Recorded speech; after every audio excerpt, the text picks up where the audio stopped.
গোল করে লামিনের শেষদা, স্পেনের কামব্যাক, প্রথম ম্যাচে হারের ক্ষত ভুলে গিয়ে আবার রেসে ফিরে আসা, সবই দেখা গেল এক ম্যাচে।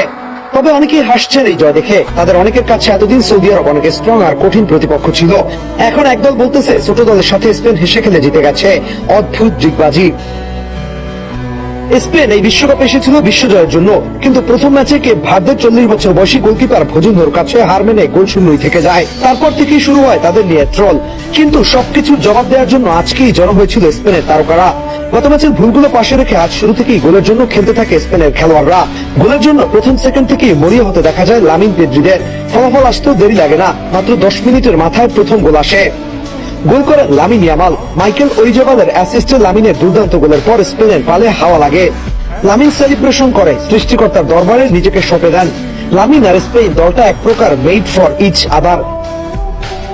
বল পায় লামিন ইয়ামাল এক্সেপশনাল, তবে স্পেনের বাকি 10 জন প্লেয়ারের ক্ষেত্রেও একই কথা বলা যায়। এরকম এলিট টেকনিক্যাল দলেও একজন এমন কাউকে লাগে যে কিনা ফাঁকা স্পেসে রান নিবে, নেয়ার পোস্টে সুযোগগুলো বৃথা যেতে দিবে না। ইয়ামাল সেটাই করেছে। গোলও আসছে এই কাজটা ঠিকঠাক করার জন্যই। লামিনের ইনসুইং ক্রুজগুলো স্পেনের অন্যতম হাতিয়ার। আজ সেগুলো দেখা গেল 100% গ্রাউন্ড ডুয়েল জেতা, 100% ড্রিবল সম্পন্ন করা। ম্যাচের সবচেয়ে বেশি শট নেয় ইয়ামাল আজ নিজেই দেখাইলো সে একাদশে না খেললে স্পেন ঠিক কি মিস করে। তবে একটা ঘটনাও ঘটে। ফার্স্ট হাফে লামিনকে একটা চোটের কারণে সাব করা হয়, কারণ এখন কেউ কোনো রিস্ক নিতে চাচ্ছে না। তাই সাথে সাথে তার ট্রিটমেন্ট শুরু হয় এবং সেকেন্ড হাফে আবার তিনি ফিরে আসেন। প্রথম গোলে অ্যাসিস্টের পর দ্বিতীয় গোলটাও আসে তার পা থেকেই। ম্যাচের 21 মিনিটে লাপোর্তের অ্যাসিস্টে নিজের প্রথম এবং স্পেনের হয়ে 26 বিশ্বকাপে দ্বিতীয় গোল করেন তিনি। তার কিছুক্ষণ পরে আবার সেই ওরিজাবাল। বার্সেলোনার তারকা দানিয়েল মোর অ্যাসিস্টে নিজের দ্বিতীয় আর স্পেনের তৃতীয় গোল করেন তিনি। এই গোলটাও ছিল একটা দলীয় অর্জন। স্পেনের কোচ সেকেন্ড হাফে আর কোনো ঝুঁকি নিতে চাননি। ফার্স্ট হাফে 2 গোল স্কোরার কি সাফ করে দেন সেকেন্ড হাফে শুরুতে। মাঠে আসেন ফেরান এবং ইয়ারেমি পিনো।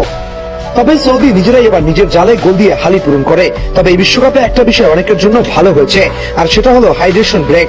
এই হাইড্রেশন ব্রেক অনেকের জন্য ব্লেসিং। কিছু ক্ষেত্রে স্পেন প্রথম 22 মিনিটে যা শুরু করেছিল, সৌদি 6-7টা ইজিলি খাইতে হইতো ম্যাচ শেষে।